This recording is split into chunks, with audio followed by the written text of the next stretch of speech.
కొన్ని పద్ధతులు 7వ భాగము ఆఖరి భాగము కూడా మనం కర్మభావన విభూతి భావన తెలుసుకున్న తర్వాత నిర్గుణ భావన అనేటువంటి దాని వైపుకి ప్రయాణం చేయాలి. ఈ నిర్గుణ భావన అనబడేటువంటిది సాధనా క్రమంలో ఒక పరాకాష్ఠ. నిర్గుణము అంటే కేవలం గుణములు లేకపోవడం కాదు, గుణములు లేనితనం కాదు, గుణములు లేనితనం కూడా, అది కూడా గుణమే. గుణములకు అందని గుణములు అనే భావమే లేనటువంటి తనము ఆ నిర్గుణతనము. దాన్నే మనకి జ్ఞానంలో అత్యంత పరాకాష్ఠ అయినటువంటి విషయంగా మనం చెప్తున్నాం.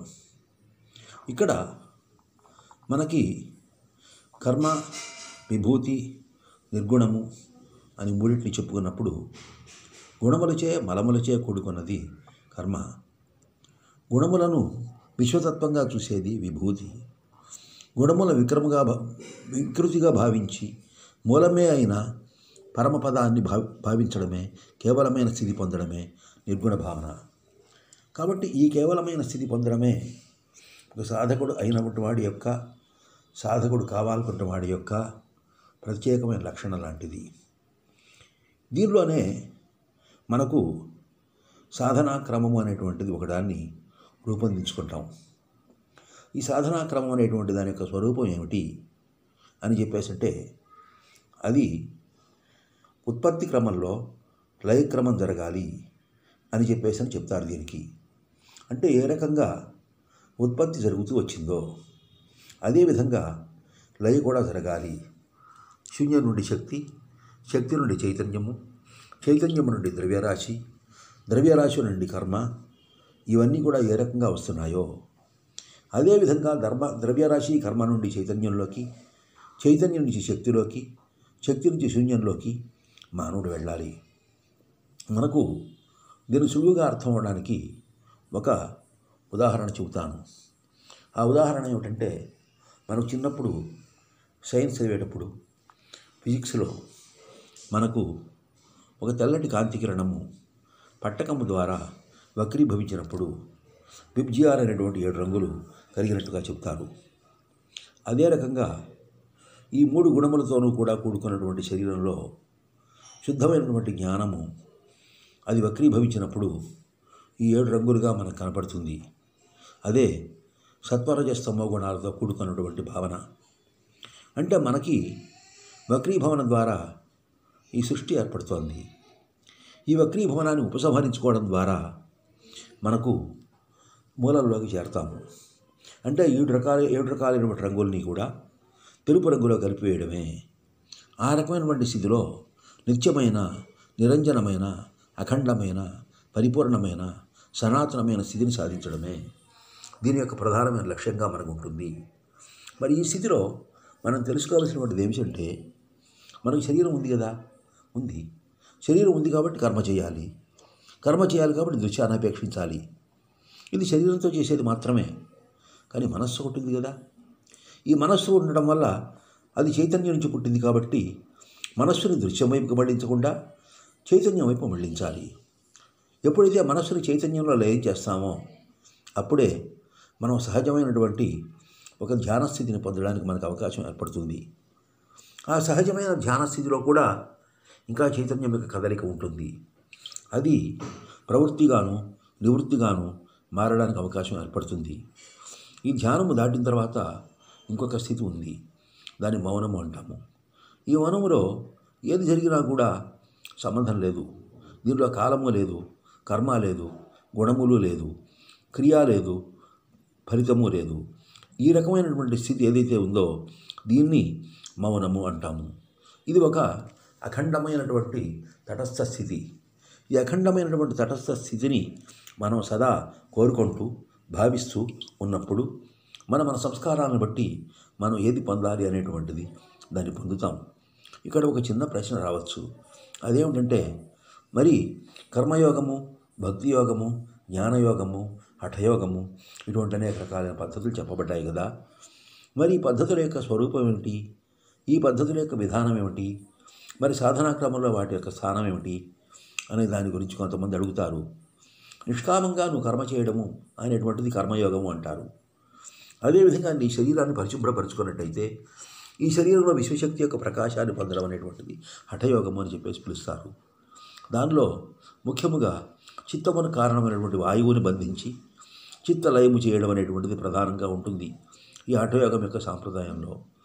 అలా కాకుండా భక్తి యోగంలో ఈ విషయం అంతా కూడా ఒక మూలమైనటువంటి ఒక అధిరాట్ నుంచి వచ్చింది అని చెప్పేసి అర్థం చేసుకుని ఆ పరమమైనటువంటి ఒక పురుషుణ్ణి, ఆ పురుషోత్తమ ప్రాప్తిని కోరుకోవడమే భక్తి యోగంలో ఉద్దేశం.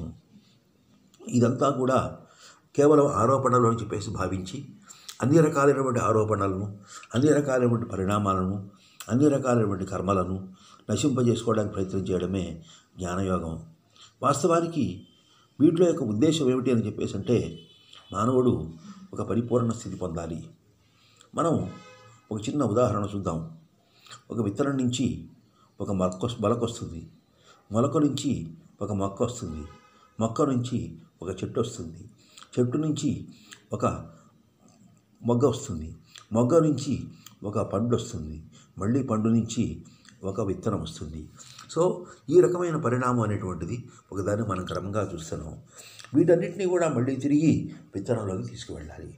ఆ రకంగా తీసుకెళ్ళేటువంటి ఒక పరిస్థితి ఏర్పడినప్పుడే మనకేం జరుగుతుందంటే మనం మూలంలోకి తొంగి చూడడానికి అవకాశం ఏర్పడుతుంది. ఈ భావం ఎప్పుడు పోతుంది, ఈ సాధనాక్రమం అనబడేటువంటిది ఎప్పుడు పోతుంది?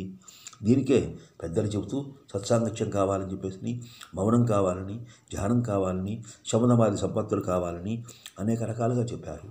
వీటన్నిటికంటే కూడా మూలమైనటువంటిది ఏదంటే విశ్వాసం. ఏమిటా విశ్వాసం? ఈ విశ్వం అంతా కూడా ఆశింపబడింది.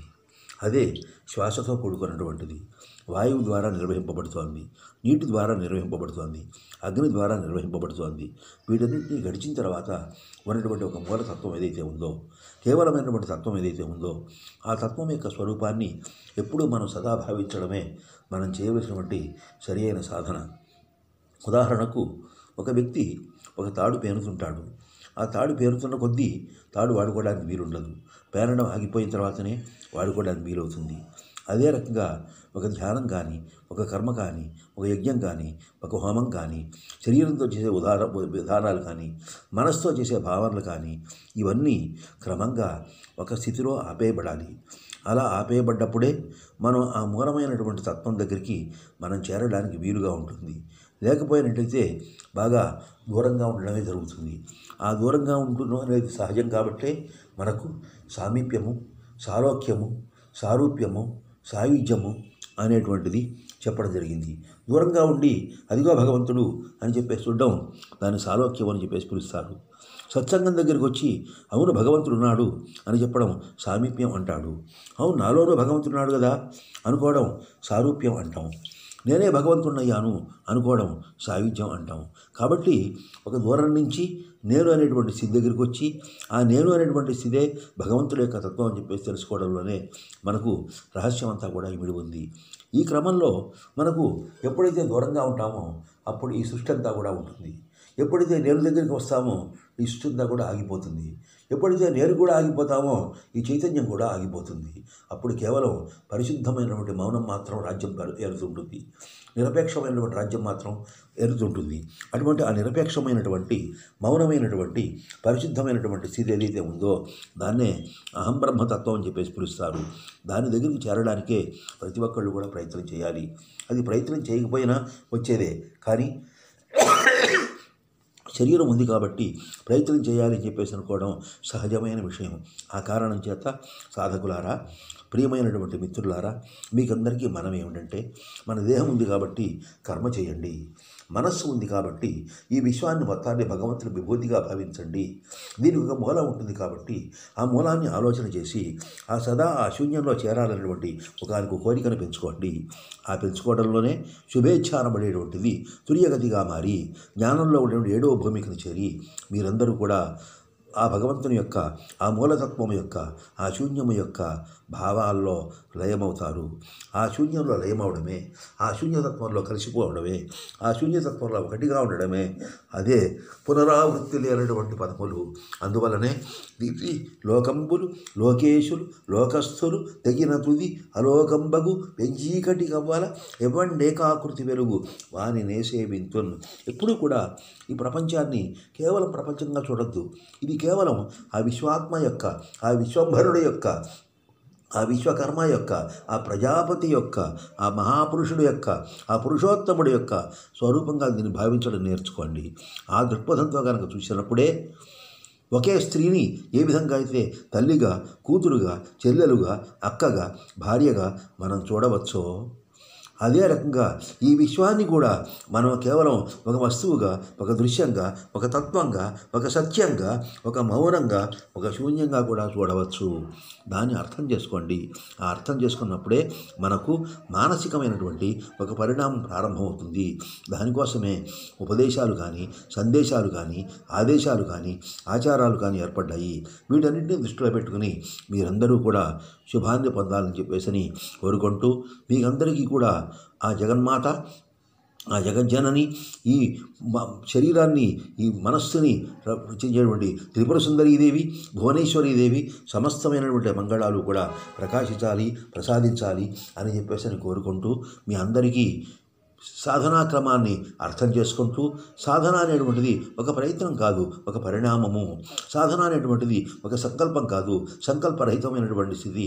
సాధన అనేటువంటిది ఒక యోగం కాదు, అదొక సహజ స్థితి అని చెప్పేసి సహజమైన, సరళమైన, సుందరమైన జీవితాన్ని గడిపినప్పుడు మీరు ఆ మూల స్థితిలోనే ఉంటారు అనే విషయాన్ని మర్చిపోవద్దు.